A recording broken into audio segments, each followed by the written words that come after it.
দুধ পুলি পিঠে শীতের শুরুতে এটি একটি জনপ্রিয় রেসিপি।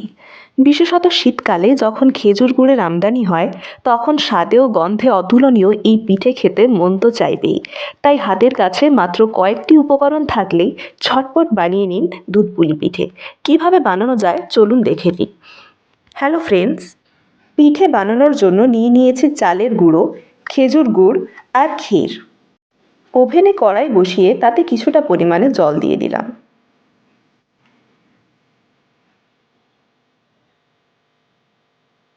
এবার ওই গরম হতে থাকা জলের মধ্যে বেশ খানিকটা খেজুর গুড় মিশিয়ে দেব।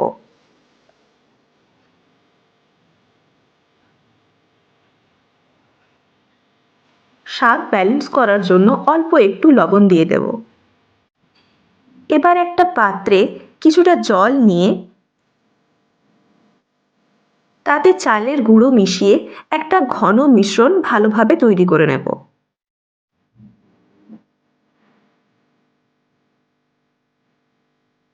এদিকে গুড়টা বেশ ভালোভাবে ফুটে এসছে। এবার ওই ফুটন্ত গুড়ের মধ্যে আমি চালের গুঁড়োর মিশ্রণটাকে দিয়ে দিচ্ছি।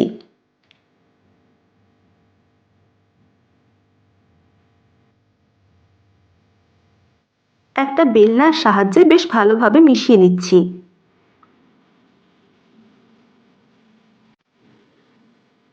বেশ ভালোভাবে নাড়িয়ে এভাবে গাঢ় করে নিচ্ছি।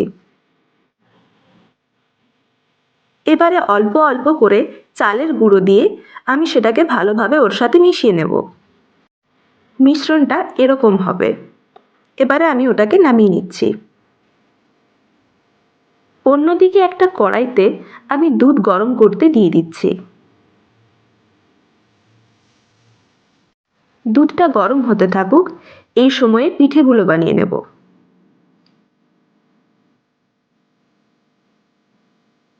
মিশ্রণটা থেকে কিছুটা পরিমাণে নিয়ে এভাবে একটা গোল শেপ দিয়ে দিচ্ছি।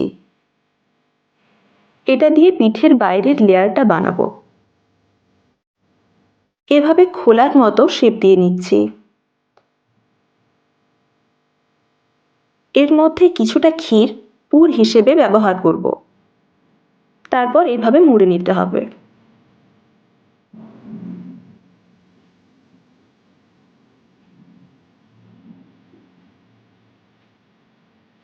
আমি এরকম শেপ দিয়ে নিচ্ছি। একটা পিঠে বানিয়ে নিলাম, এভাবে আরও একটা বানিয়ে নেব। বন্ধুরা, আমার ভিডিওগুলো যদি আপনাদের ভালো লেগে থাকে তাহলে ভিডিওগুলোতে অবশ্যই লাইক, কমেন্ট ও শেয়ার করুন। আর সাবস্ক্রাইব করে পাশে থাকার জন্য অনুরোধ রইল, যাতে আমি আরও নতুন নতুন ভিডিও বানানোর জন্য উৎসাহ পেতে পারি। আপনারা পাশে থাকলেই এই ছোট্ট চ্যানেলটি বড় হওয়ার অনুপ্রেরণা পাবে। আর নতুন বন্ধুরা, আপনারা কিন্তু সাবস্ক্রাইব করতে ভুলবেন না।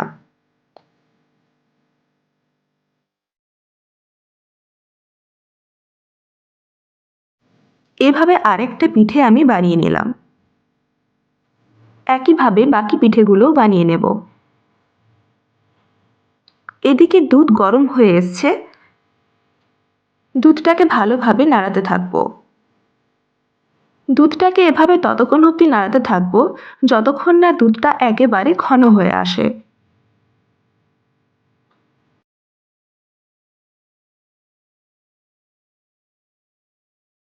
আমি আরেকটা শেপের পিঠে বানিয়েছি। এভাবে আরও কয়েকটা পিঠে বানিয়ে নেব। আমি এই দুই শেপের পিঠে বানিয়েছি। আপনারা আপনাদের পছন্দের যে কোনো শেপ দিয়ে নিতে পারেন।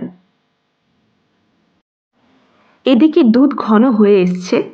দুধের ঘনত্বটা ঠিক এই রকমই হবে। এবার এই দুধের মধ্যে একে একে পিঠেগুলো আমি দিয়ে দেব।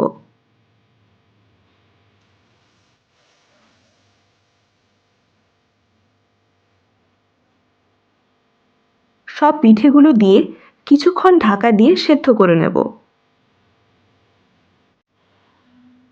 পিঠেগুলো বেশ ভালোভাবে দুধের মধ্যে সেদ্ধ হয়ে গেছে।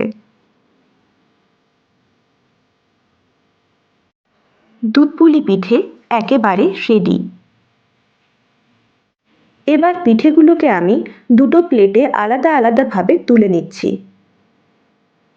এভাবে পিঠেগুলো বানালে পিঠেগুলো কিন্তু একেবারেই ফাটবে না আর নরম তুলতুলে হবে। শীতকালে অবশ্যই একবার বাড়িতে ট্রাই করুন এই দারুণ স্বাদের দুধপুলি পিঠে। ভালো থাকবেন, সুস্থ থাকবেন। ধন্যবাদ।